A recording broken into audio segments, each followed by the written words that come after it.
नमस्कार, मैं डॉक्टर शुक्ला मनोरमा आपका स्वागत करती हूँ। तो चलिए जेट एग्जाम के लिए मोस्ट इम्पोर्टेंट 10 प्रश्न पर मैं डिस्कस करती हूँ।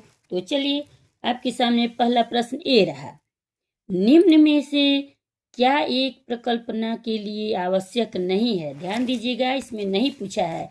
ऑप्शन सुनिएगा, ए है यह प्रकृति के ज्ञान की विरोधी हो, बी है यह कल्पनीय होनी चाहिए, सी है यह तथ्यों पर आधारित होनी चाहिए और डी है यह निष्कर्ष निकालने की अनुमति दे। चलिए बताइए, आप लोग कमेंट कीजिए, लाइक सब्सक्राइब करते जाइएगा। पहला प्रश्न का बी आंसर सही है, यह कल्पनीय होनी चाहिए।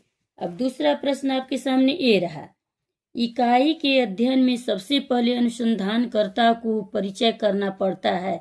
ऑप्शन सुनिएगा, ए है नागरिकों के चरित्र का, बी है इकाई की समस्या का, सी है व्यक्तियों का और डी है सहयोगी के स्वभाव का। चलिए बताइए, आप लोग बताइए, नहीं बताइएगा तो मैं बता रही हूँ, इसका सी ऑप्शन सही है, व्यक्तियों का।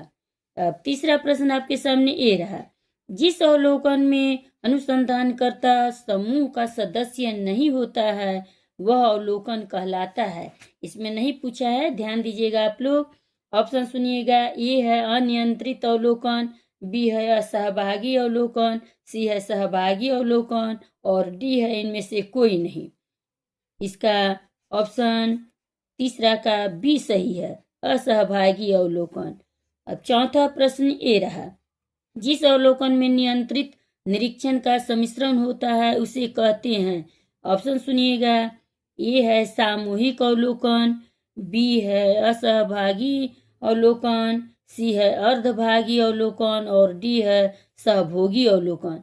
चलिए आप लोग बताइए, शेयर करते जाइएगा, शेयर कीजिए। चौथा का सी ऑप्शन सही है, अर्धभागी अवलोकन। पांचवा प्रश्न ये रहा, जब अनुसंधानकर्ता पर बाह्य तत्वों का प्रभाव नहीं होता है तो वह अवलोकन कहलाता है। ए ऑप्शन है अनियंत्रित, बी है अर्धनियंत्रित, सी है नियंत्रित और डी है पूर्ण नियंत्रित। बताइए, आप लोग बताइए, पांचवा का कमेंट कीजिए। पांचवा का डी ऑप्शन सही है, पूर्ण नियंत्रित।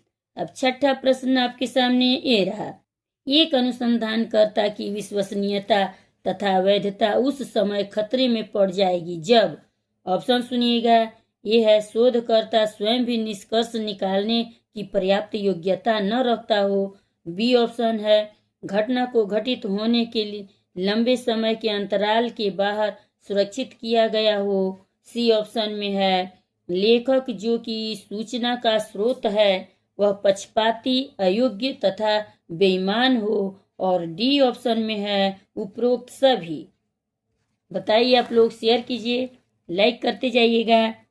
इसका छठा का डी ऑप्शन सही है, उपरोक्त सभी। अब सातवां प्रश्न आपके सामने ये रहा, सेमिनार के संचालन की प्रक्रिया निर्धारित करती है। ए ऑप्शन में है भागीदार, बी ऑप्शन में है अध्यक्ष, सी में है वक्तागण और डी में है अनुदेशक। बताइए, आप लोग जल्दी से बताइए, इसका बी ऑप्शन सही है, अध्यक्ष। अब आठवां प्रश्न आपके सामने ये रहा, ऐतिहासिक पद्धति के अभाव में पाया जाता है।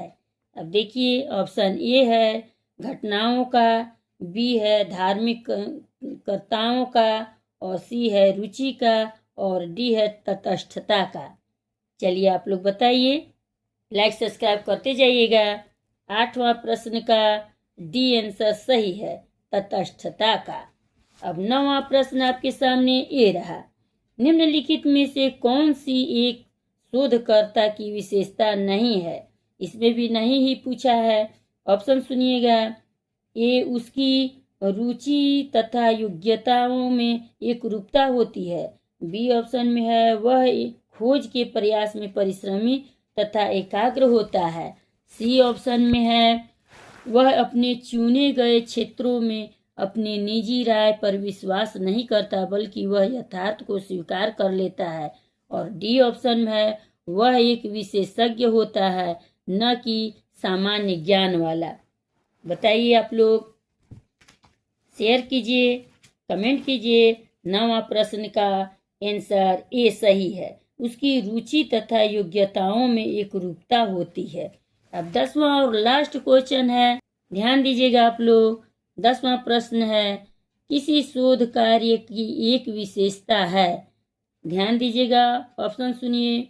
ए है वस्तुनिष्ठता, बी है सामान्यीकरण, सी है उपयोगिता, डी है पुनरावृत्ति। बताइए, 10वां प्रश्न का उत्तर बताइए। 10वां प्रश्न का उत्तर ए सही है, वस्तुनिष्ठता। लाइक सब्सक्राइब करते जाइएगा, शेयर भी करते जाइएगा। चलिए मिलते हैं अगले वीडियो में।